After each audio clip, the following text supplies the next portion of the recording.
Saya cuma meyakini bahwa pasti, absolut, mutlak, orang yang berbuat baik mendapat kebaikan dari Allah, orang yang berbuat jahat akan mendapat hukuman dari Allah. Pasti, absolut.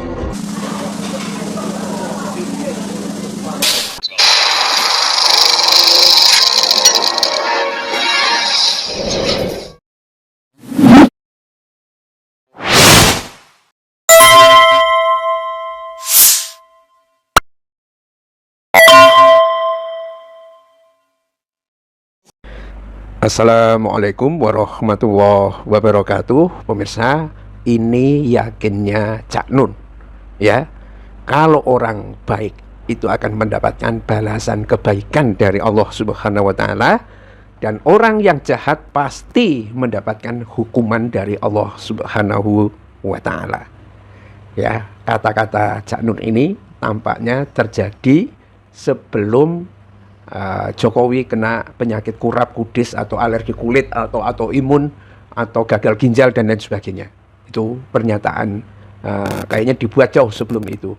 Tetapi kemudian ini kreatifnya para netizen di TikTok, pemirsa, ini kemudian membuat meme gambarnya Jokowi yang bibirnya itu ndrwewel, apa itu istilahnya, gemetar tuh bibirnya itu, ya, seolah-olah dia sedang menghadapi satu hukuman.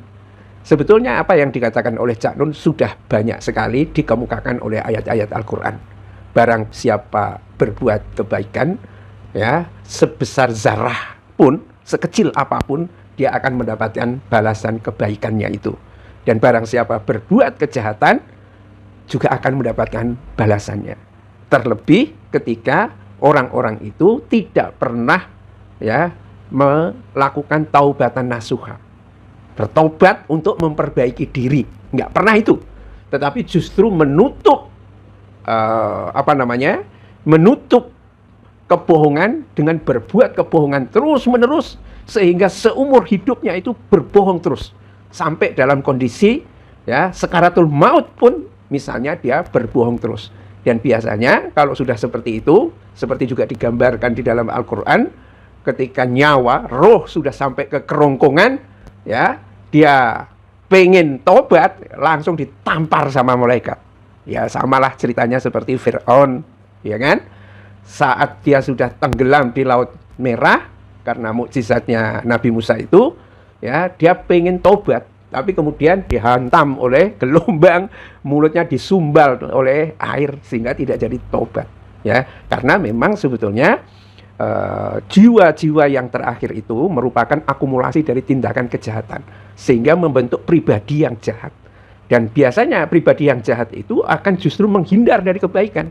Sama misalnya pemirsa, orang yang suka maling, suka judi, suka ini dan lain sebagainya, tiba-tiba dia mendengar suara Al-Quran dibaca, telinganya itu malah nggak enak.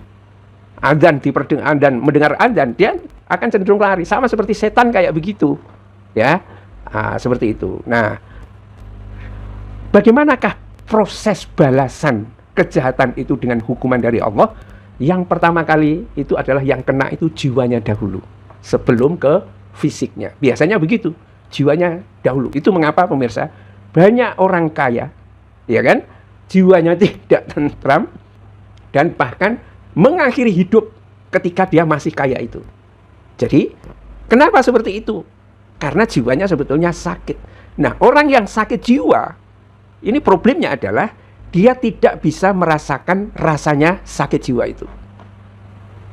Orang sakit jiwa, jiwanya menderita sakit, biasanya orang tidak bisa merasakan sakitnya jiwa itu. Normal aja. Orang berbuat bohong sekali, ya, setelah itu dia mendapatkan hasilnya, dia tidak merasa bahwa dirinya itu, jiwanya itu sakit. Orang koruptor, ya, 1 triliun lolos, berhenti enggak kira-kira? Enggak, akan berkembang terus korupsinya itu, ya. Sama, penipu juga seperti itu, maling, pejabat-pejabat yang maling akan seperti itu semua, ya. Dan supaya mengelabui publik, misalnya ada yang akhirnya ketangkep mendapatkan sekian miliar, mengumrohkan orang 47 apa orang, ya. Kalau seperti model-model Jokowi itu bagi-bagi sembako, ya, bagi-bagi sembako, ya, itu mas lilit aja, ya, daripada enggak sama sekali. Tetapi bagaimana dia menguasai tambang di sini, di sana, di situ terus, itu nggak ada habisnya kan begitu. Jadi itu sebenarnya jiwa yang sakit, ya, yang tidak menimbulkan rasa sakit, dan karena itu berat bagi mereka untuk bertobat karena merasa sehat aja. Coba bayangkan misalnya pernyataan Jokowi, ya kan? Dulu dia mengatakan bahwa dosen skripsinya itu adalah Pak Kasmujo. Setelah dibantah Pak Kasmujo bahwa dia bukan dosen pembimbing skripsinya, Jokowi apa yang dikemukakan di kesempatan lain setelah dia sudah tidak menjadi presiden itu? Memang dia bukan dosen skripsi saya, ya kan? Dia adalah dosen pembimbing akademis, kan begitu kan? Dia tidak mau bisa mengakui bahwa dia sudah berbuat bohong. Itulah sebetulnya sakit jiwa. Jadi bersyukurlah kita orang-orang yang normal, kalau misalnya terperosok dalam berbuat bohong itu, gemetaran kita, kemudian mengaku berbohong, itu masih bisa diselamatkan.